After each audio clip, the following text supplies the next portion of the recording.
Hello, everyone, and welcome to the VeriFree Podcast, where truth shines and fake news fades. I'm Mark, your host today, and of course, I'm not alone. With me are my teammates, Ayesha, Sebastian, and TJ. Hi guys, kamusta kayo? Hi Mark, hi everyone. Honestly, excited and bit nervous pero ready na. Same here. Sobrang relevant ng topic natin, kaya good chance to share what we know. Let's go! This is something na super important sa generation natin. Chill lang ako, pero excited to hear your truth too. Exactly. Today, we're talking about misinformation, what it is, bakit delikado, and what students like us can actually do to fight it. So, let's start!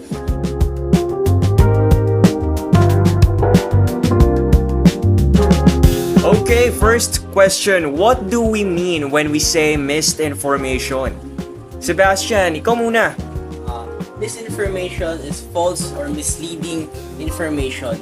It can spread intentionally or unintentionally. Example, isang fake article about vaccines na kumalat online. Kahit wala siyang scientific basis, people believe it and shared it. That's true. And minsan hindi naman malicious yung tao. They just share kasi catch yung headline. Pero kahit ganon, damage is done. Exactly. And the tricky part is people often don't fact check. Parang default na nila, ang interesting, share agad, but they don't realize the triple effect. Plus, we have to distinguish between misinformation and disinformation. Misinformation is spreading false info without intent.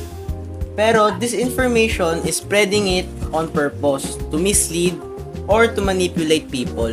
Good point. And in the age of social media, both spread like wildfire. Kaya hindi na lang siya simpleng mistake.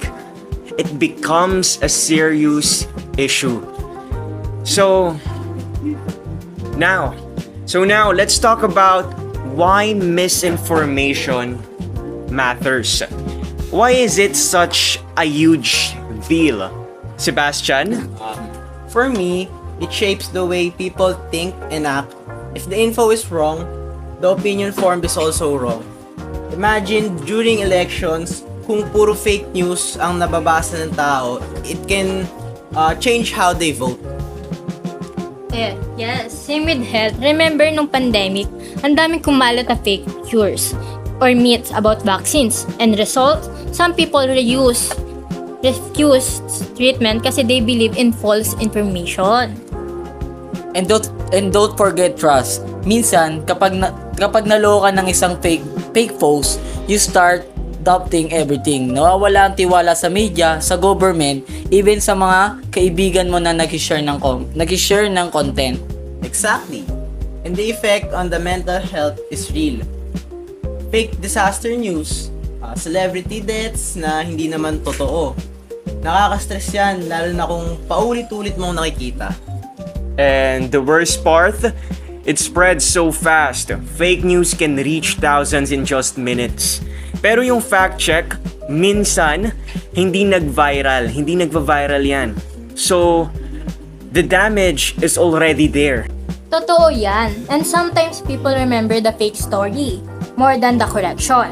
Kahit na may article na mas tumatatak yung una nilang nababasa. Exactly. That's why misinformation is dangerous.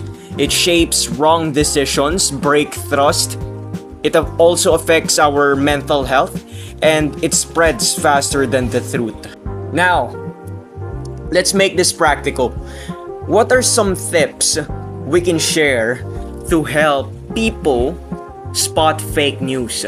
Ayesha, you go first. Okay, for me, tip number 1, always check the source. Reliable ba yung website? Is it known media outlet? Or a random blog with no credential? That's a good tip. For me, let's check the author sometimes. You'll see the articles with no writer or no name that doesn't even exist anywhere else. That's a red flag. Mine simple. Check the data. Old story. Baka news form 2015 pinapakalat ulit ngayon is new. Nice. I'll also add is the what do you call it? Reverse image search. Fake posts often use old photos from unrelated events. With one quick search, you can find the original context. And my favorite is the think framework. Is it true? From letter T, helpful, letter H, inspiring, letter I, necessary for letter N, and kind for letter K. If it doesn't pass, then don't share it. Kasi minsan, kahit funny, if it spreads lies, if it spreads malicious content, if it spreads harmful content, better not to post it. Yes, think is super useful. Kahit hindi lang siya about fact-checking but also about being mindful. And honestly, if sometimes sound too good to be true, baka nga fake talaga. Exactly. Critical thinking is our best defense. Now. So now, the big question, are you all guys ready? Yes. Yeah, so Yes. of course. So as students, what can we actually do to fight misinformation? First, educate yourself. Read from multiple reliable sources. Don't just rely only on TikTok video or memes. Second, correct your circle. Kung may friend na nagsashare ng fake news, tell them gently, hindi para mapahiya sila, but also they can learn. Third, lead by example. If you careful with what you post and share, people around you notice. It creates a triple effect. And finally, join campaigns like VeriFree. Projects like this create awareness. The more the voices, the stronger the impact. Well said.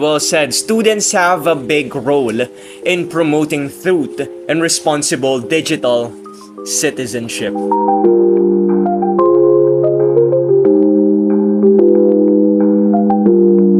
Ang dami nating natutunan today. Before we wrap up, I want each of you to share one quick message about fighting misinformation. Okay, so my quick message is fight fake news. Fight fake news with facts. Always verify before you believe. And second, think before you click. Hindi lahat ng viral is totoo. At ang pangatlo naman, truth matters. If you don't protect, it means misinformation wins. And lastly, freedom of speech is important, pero kasama doon ang responsibility. Use your voice wisely. And for me, always choose truth. Because truth builds trust. And trust builds community. This has been the VeriFree Podcast. I'm Mark with Ayesha, Sebastian, and TJ. Thanks for listening, and remember, stop fake, start fact.